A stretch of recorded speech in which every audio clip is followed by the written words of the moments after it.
Okay, so this is a demonstration about social dilemmas, which are super common in everyday life. And one of the ways that people demonstrate social dilemmas is through this classic example of what's called a prisoner's dilemma. Now, if I were teaching this face-to-face, normally I would pick a couple of people out of the audience and I would have them go through this, but since we are stuck at home, I have roped in the only two people available, and they have graciously agreed to help me out. So I'm gonna grab the camera now, if you wanna just sit down. And I'm going to have you guys be my audience for me. And so here's the deal. So you guys are, in this story, you guys are a criminal team that works together. And I'm like the criminal investigator. And so there has been a robbery at a gas station. And I'm pretty sure you guys have done it, but there was no camera on. And so I have to try to get you guys to confess to this crime. That's my job as the criminal investigator. So I bring you into the police station, and I've asked you to, I'm gonna try to get you guys to confess to this crime, but I don't have direct evidence. And so I'm gonna try to get you guys to turn on each other.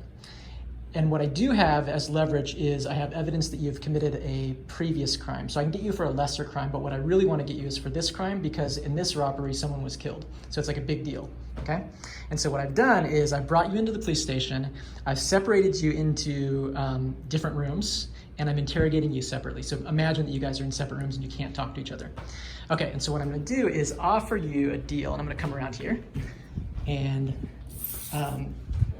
this is the deal that's being offered here. So, and I'm gonna offer you each the same deal. So when I go into your room separately, I say, okay, here's the deal. You have a choice. You can either you can either not confess, or you can confess, right? So your choices are always gonna be like the top triangle of each of these squares, right? And there's also what your partner decides to do. So I'll walk you through it. So you could either, both of you guys can decide you're not gonna rat out your partner. Neither of you guys are gonna confess. If that's the case, I can still get you on this lesser crime and you go to jail for 1 year. Make sense? Mm-hmm. You could both rat each other out. You confess, your friend confesses, in which case you're worse off. You both get 5 years in jail. Or you could rat out your friend and your friend doesn't rat you out, in which case you get off for turning state's evidence, but your partner has to go to jail for 10 years. Now, on the other hand, your partner has the same choice, and if they rat you out and you don't confess, you get 10 and your partner gets off free. Okay, does that make sense? Yes. Yes. Okay, so basically, grab this.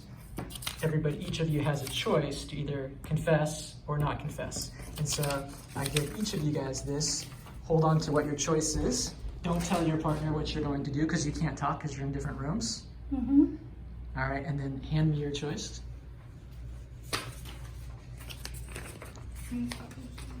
Oh, look at that. You guys are tight partners in crime. So neither of you guys decided to confess and rat out the other person. So what do you guys get? 1 year. You guys get 1 year in jail. So it's not the best personal possible outcome, but it's not the worst, right? Here's my last question before I stop the demonstration. What do you think the rational thing to do would be for you as an individual? Don't confess. Don't confess. All right, let me put it. If I know my friend, they're a criminal team, if I trust them enough, they're not going to confess either. And even if I do confess and they go to jail, they're probably going to come out and try to kill me. So. Okay, so that's one way to look at it, is like, how much do you trust the other partner? Now, let me ask you this way though. From your point of view, if your partner doesn't confess, what is your best option? If your partner doesn't confess, what is your best option? To confess. Okay. I have struggled. If your partner confesses, what is your best option? To also confess.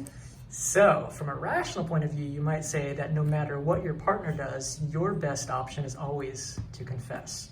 Here's why it's a social dilemma, though. If you both choose the rational choice, you're both worse off than if you didn't confess. So by cooperating with each other, you're better off than if you both didn't cooperate.